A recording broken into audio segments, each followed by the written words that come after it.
Tengan ustedes muy buenas tardes. Los saluda la doctora Janet Marchena desde RPP con la finalidad de conducir el día de hoy Espacio Vital. Vamos a conocer el día de hoy algunas cosas acerca de las provincias con mayor porcentaje de fallecidos por COVID-19. Nos encontramos siempre en el día 450 del estado de emergencia en el Perú, el día 150 desde que se dio a conocer la nueva variante del coronavirus en el Perú y en el día 523 desde que se dio a conocer este virus en Wuhan, en China. Entonces, a lo largo de todo este tiempo han sucedido muchísimas cosas que han afectado la vida, la salud, no solamente física y emocional, sino también la salud económica de los diferentes países, y el nuestro no ha sido una excepción. El día de hoy vamos a tener un invitado muy especial. Vamos a tener a un profesor de economía en la Universidad de California, el campus de Santa Cruz, que tiene un posgrado de economía de la Universidad de Maryland y actualmente es el director del IPS Laboratory en California. El profesor es el profesor Cristian López Vargas, con quien vamos a conversar en unos momentos acerca de conocer con qué características han tenido las provincias, cuáles son las características que han tenido las provincias en las cuales se ha dado un mayor número de fallecidos por COVID-19. Entonces, con él vamos a pasar a conversar y a conocer todos estos detalles que son tan importantes para no volver a cometer errores, para poder llevar adelante nuestro mejor esfuerzo en salir de esta pandemia que, por lo visto, los científicos así lo dicen, todavía tenemos para un tiempo más. Muy buenas tardes, profesor Cristian López. Es un honor, en realidad, tenerlo con nosotros. Estimada Janet Marchena, un placer. El gusto es definitivamente mío. Encantado de poder conversar sobre este importante tema. Profesor, la pregunta directo, ¿por qué hemos tenido resultados sanitarios tan pobres frente a la COVID-19? Es una pregunta, como sabes, con una respuesta compleja.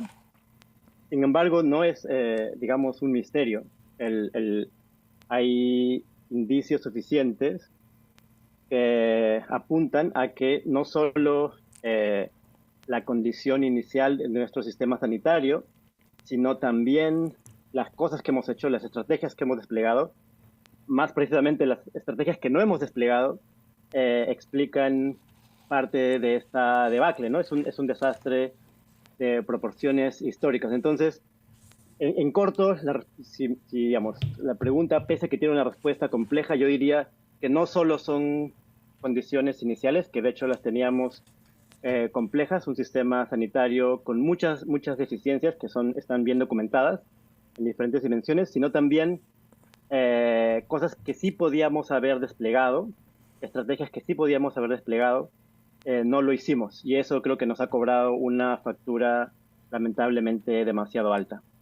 Cristian, ¿y cuáles serían aquellas estrategias primordiales en las cuales hemos fallado tan clamorosamente? Tanto es así que el Perú tiene el terrible honor de ser uno de los países en los que peores desempeño frente a la pandemia hemos tenido. ¿Cuáles serían estos errores que hemos cometido? ¿En qué momento los empezamos a cometer para poder también nosotros tener en el futuro una mejor disposición para enfrentar las diferentes pandemias que vamos a ver en el futuro? ¿Por qué no? Claro. También es una discusión que puede ser un poco larga, pero también hay respuestas, como la parte importante, digamos, de la respuesta, sí es bastante simple y clara. Y esa respuesta simple es que al inicio de la pandemia se evitó o se decidió no escuchar a, digamos, lo que algunos expertos o muchos expertos decían que debía seguirse como estrategias para visualizar el avance de la pandemia, es decir, de tener un sistema de seguimiento, de monitoreo, de vigilancia, como le dicen, epidemiológica,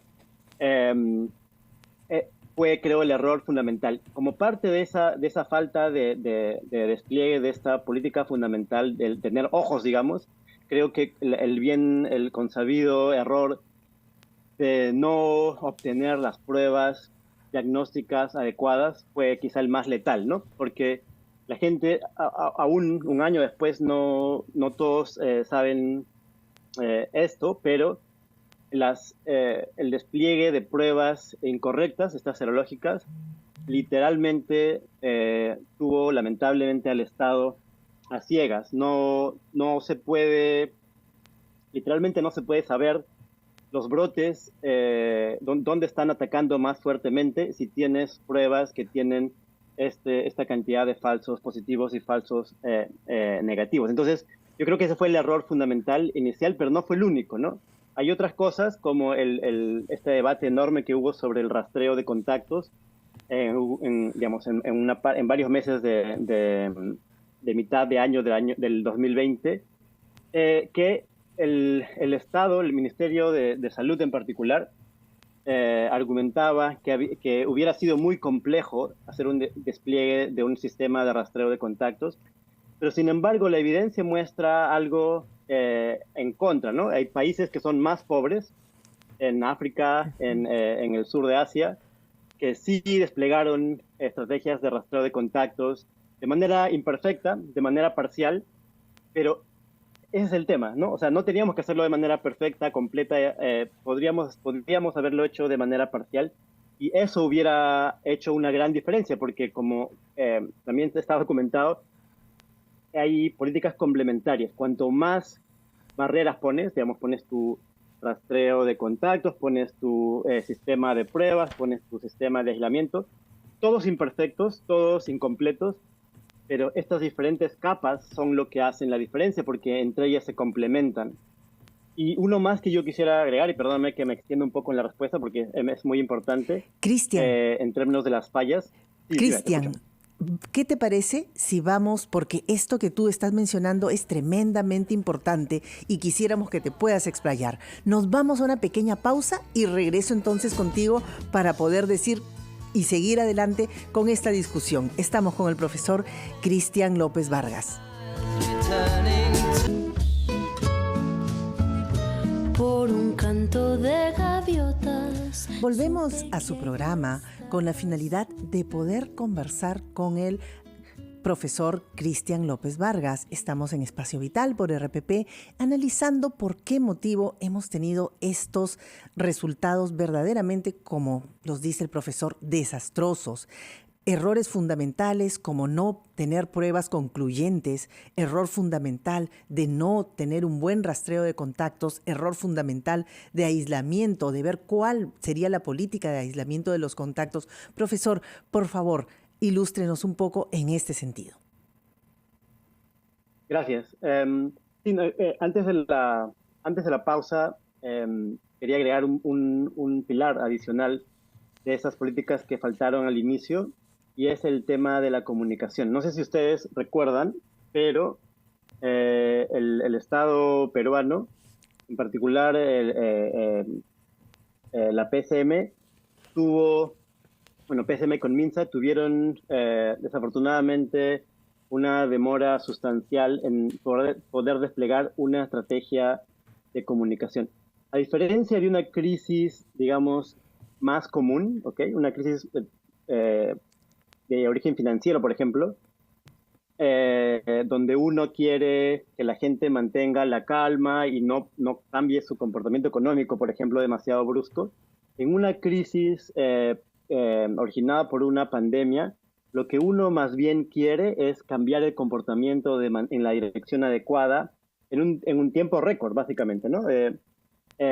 Y este cambio de comportamiento rápido, masivo que se necesita, requiere de acción rápida y una estrategia de comunicación basada en ciencia, pero al mismo tiempo, digamos, masiva, muy proactiva, agresiva en el sentido correcto o bueno de la palabra. Eso creo que también fue el pilar ausente. No se desplegó una estrategia a tiempo, ni tampoco basada en ciencia cuando se hizo.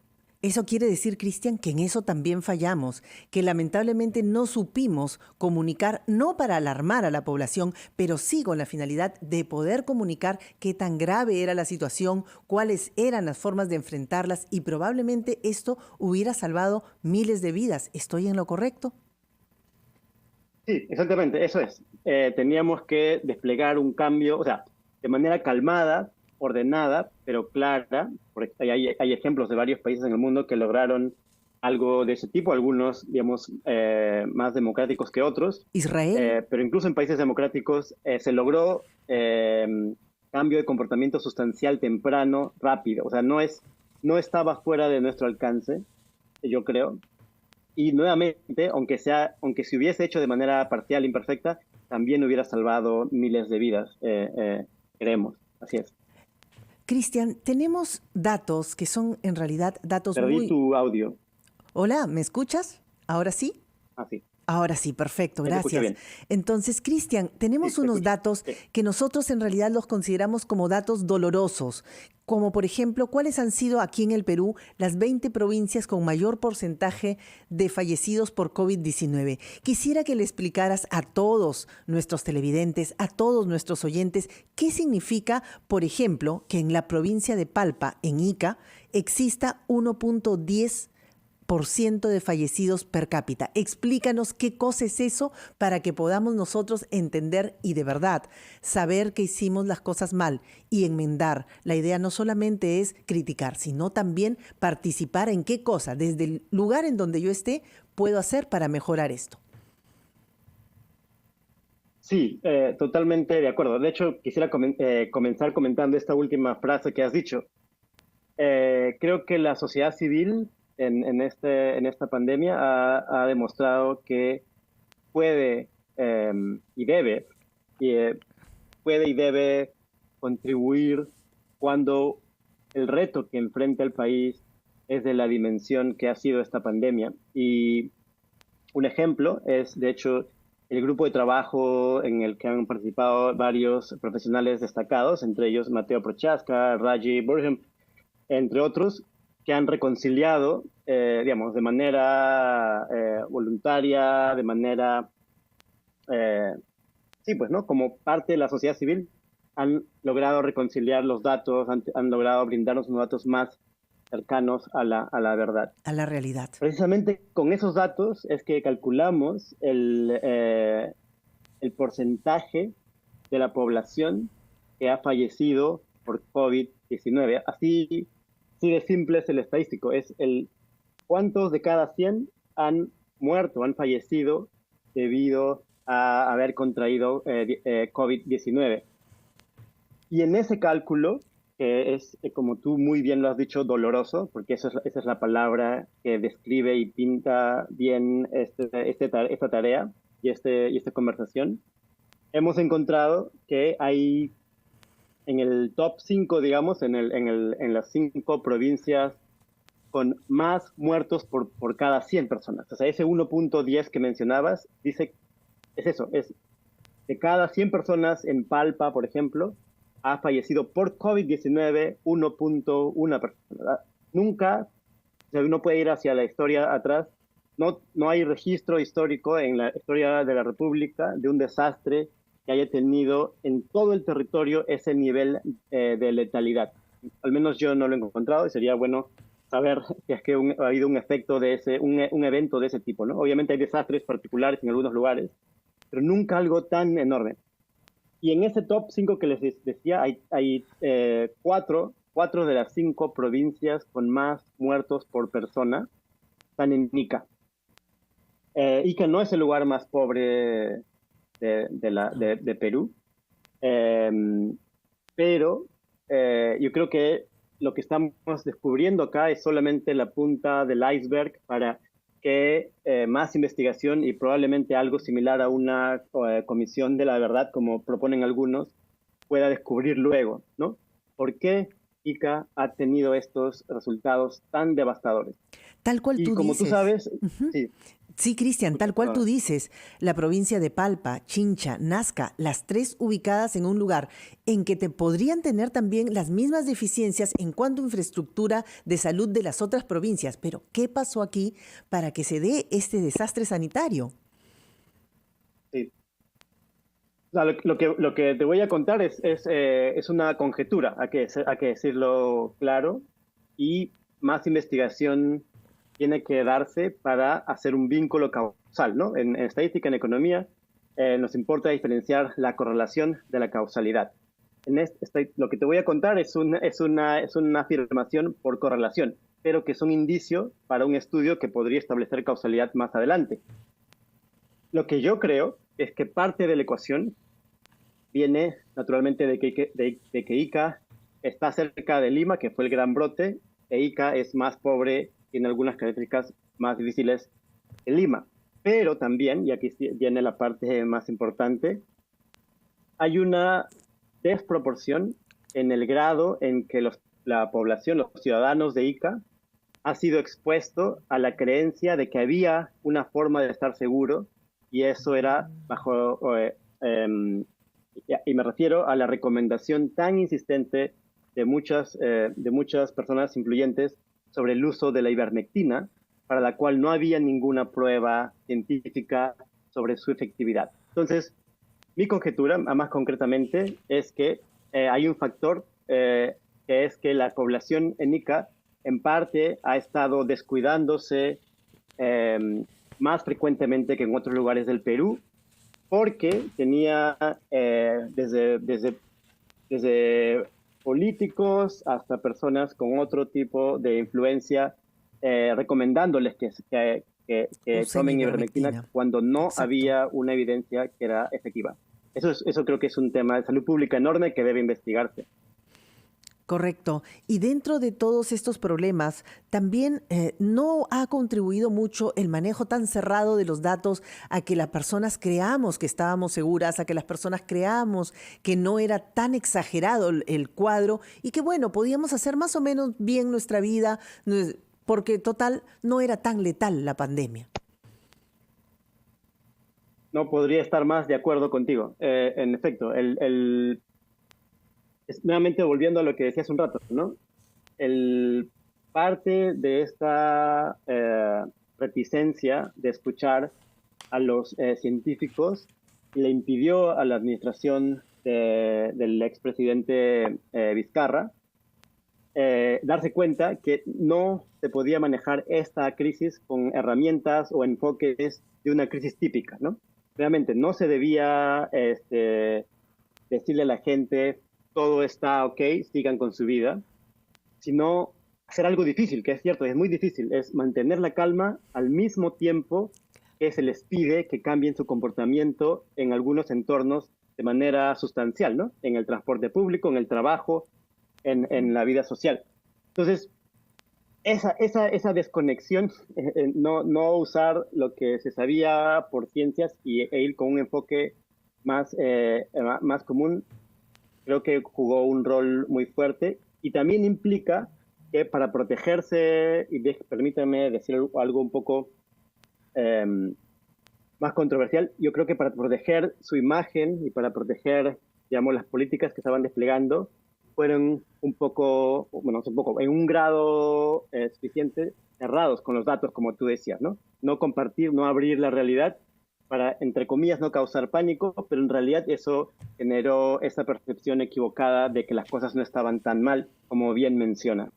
Esto entonces ha tenido un efecto súper contrario a lo que ellos tal vez quisieron hacer, pero lamentablemente esto nos ha llevado a que tengamos pues unas cifras de terror, ¿no? 0.58% en cuanto a lo que es los fallecidos per cápita en el Perú y lógicamente con todo lo que usted nos está comentando, Cristian, definitivamente sí es necesario que los escuchemos a ustedes, ustedes que son los que saben, ustedes que son los que tienen todo el conocimiento necesario para poder llevar adelante las políticas necesarias, para no olvidarnos de cómo debemos comunicar, para no olvidarnos de cómo debemos llevar adelante las formas de rastreo, de aislamiento y, en fin, para que ustedes también nos digan a nosotros cuáles deben ser los comportamientos y cuáles deben ser de repente, de acuerdo a la idiosincrasia de cada lugar, las mejores conductas. Muchas gracias, Cristian, por todo lo que usted nos ha podido conversar el día de hoy. Esperamos tenerlo en alguna nueva oportunidad y lo dejo con un pequeño saludo final, alguna recomendación que nos diera. Bueno, primero, encantado con la conversación. Muchas gracias por la invitación.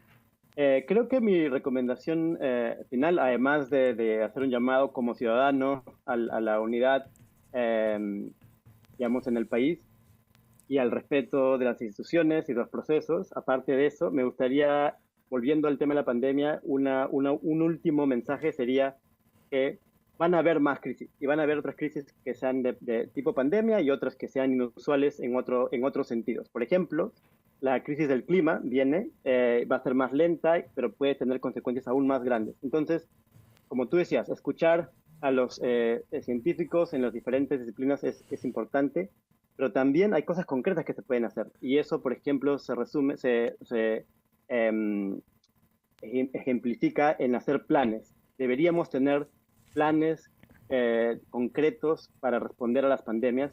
El Perú no tenía. Y creo que eso, en la elaboración de esos planes se puede lograr mucho también. Entonces creo que me gustaría solo dejar ese mensaje y nuevamente agradecerte. Muchas gracias. Muchas gracias a ti. Nos vamos a una pausa y regresamos en unos minutos con Espacio Vital. El día de hoy vamos a abrir nuestras llamadas, vamos a abrir nuestros teléfonos, el rotafono, todo para que ustedes nos puedan preguntar acerca de, ya que estamos entrando a la fase de vacunación en donde somos menores de 50 años y vamos a tener diferentes razones, motivos por las cuales me puedo, me quiero o me debo vacunar, entonces pregúntenos todas aquellas dudas que tengan acerca de una mujer, en qué momento puede vacunarse, si está dando de lactar, si está embarazada, en fin, coméntenos y háganos todas las preguntas que ustedes deseen acerca de la vacuna del COVID y nuestra realidad como mujeres. Regresamos en Espacio Vital. Que en el canto de